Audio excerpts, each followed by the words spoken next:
Assalamualaikum warahmatullahi wabarakatuh. Perkenalkan, nama saya Nurul Lumaniatul Hasanah, Prodi Tadris Bahasa Indonesia A 2021 IAIN Madura. Halo adik-adik. Nah, di sini saya akan menjelaskan tentang teks prosedur.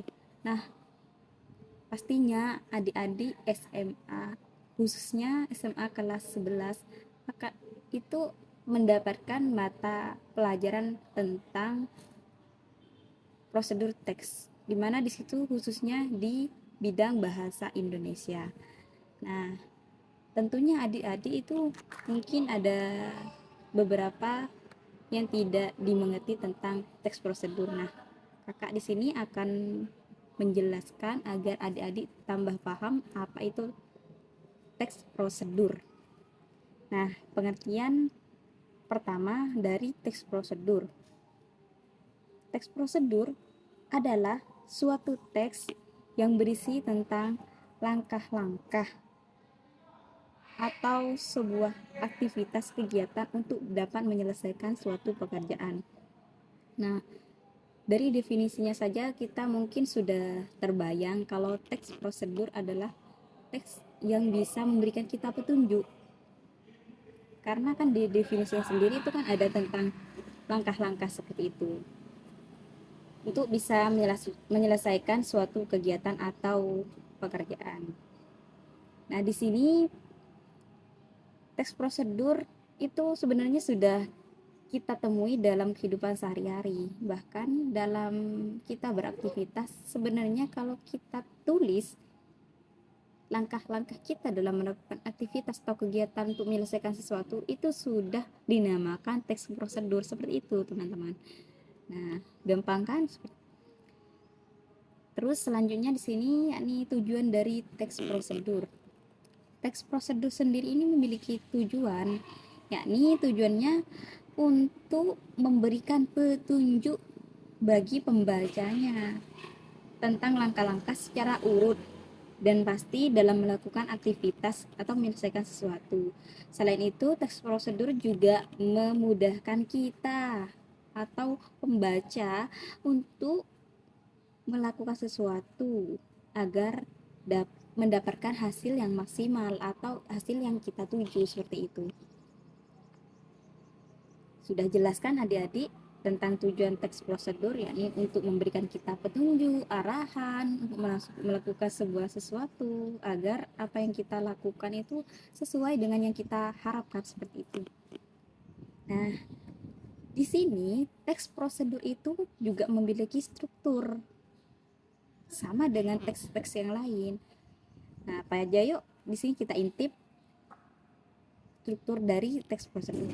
Yang pertama yakni tujuan. Nah, yang pasti teks prosedur itu memiliki tujuan yang dapat memberikan kita informasi hasil akhir yang akan kita capai nanti, seperti itu.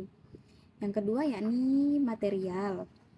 Nah, di dalam material ini berisi tentang informasi atau alat atau bahan yang kita butuhkan dalam melaksanakan kegiatan atau suatu pekerjaan dalam teks prosedur, seperti itu. Intinya di material ini berisi tentang apa yang kita butuhkan. Misalnya contoh, sebelum kita memasak telur, kita harus menyiapkan wajan, menyiapkan minyak goreng, terus spatula, kompor, dan lain sebagainya. Sebagainya itu yang dinamakan material yang ditunjukkan dalam teks prosedur untuk bisa disiapkan sebelum kita memasak. Terus yang ketiga yakni langkah-langkah. Struktur teks prosedur ini pada poin langkah-langkah menjelaskan tentang suatu proses atau tahapan yang harus dilakukan demi mendapatkan hasil yang maksimal dengan tujuan teks prosedur tersebut. Intinya langkah-langkah itu berisi tentang proses, step pertama, step kedua, step ketiga harus kita apa gitu, seperti itu. Terus yang keempat yakni tentang penegasan ulang atau kesimpulan. Bagian ini biasanya menjelaskan tentang intisari dari suatu prosedur yang dilakukan, seperti itu biasanya. Intinya kalau penegasan ulang atau kesimpulan, ya apa yang kita ingin lakukan di situ apa ya, secara tersurat maupun tersirat itu sudah kita ketahui melalui kesimpulan atau penegasan ulang tersebut. Nah, selanjutnya ciri-ciri teks prosedur. Ini penting ya teman-teman, untuk membedakan dengan teks-teks yang lain. Kita harus mengenal tentang ciri-ciri teks prosedur. Yang pertama, biasanya teks prosedur itu memiliki atau menggunakan kalimat perintah. Yang namanya teks prosedur berisi langkah-langkah pasti kalimatnya itu berisi tentang perintah atau kalimat perintah. Cara melakukan sesuatu. Nah, itu kan sudah secara langsung maupun tidak langsung kalimatnya itu sudah berisi tentang perintah. Terus terdapat panduan yang harus dilakukan. Nah, pastinya kalau prosedur tes itu berbentuk panduan biasanya. Ada panduannya. Kalau kita membuat soto, itu harus takaran garamnya berapa, takaran gulanya berapa, takaran kaldunya berapa, intinya seperti itu. Terus yang ketiga, biasanya teks prosedur itu memiliki kata kerja aktif, pastilah, bukan pasif. Misal contoh kalimat makanan ini digoreng sampai kecoklatan. Nah, kan digoreng, bukan makanan itu menggoreng orang itu, enggak kan, seperti itu. Biasanya kalau teks prosedur intinya itu biasanya berisi kalimat kerja aktif, kata kerja aktif maksudnya. Terus yang keempat, biasanya menggunakan konjungsi kata hubung. Teman-teman pasti tahu ya itu apa itu konjungsi. Biasanya itu konjungsi berisi tentang kata dan, yang, itu, setelahnya, dan lain sebagainya. Terus pada ciri-ciri teks prosedur yang kelima, yakni terdapat aturan dalam hal atau bahan kajian atau kegiatan biasanya.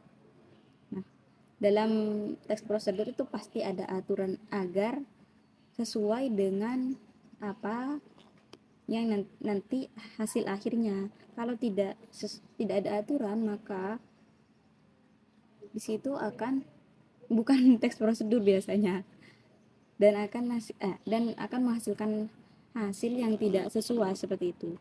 Terus yang keenam, yakni menggunakan kata keterangan atau menyatakan rincian, biasanya tempat, waktu, dan cara-cara seperti itu. Terus yang terakhir, yakni terdapat isi kegiatan yang dilakukan secara urut. Pasti yang namanya teks prosedur itu pasti menggunakan isi kegiatan yang dilakukan secara urut. Baik, sekian dari saya. Wassalamualaikum warahmatullahi wabarakatuh.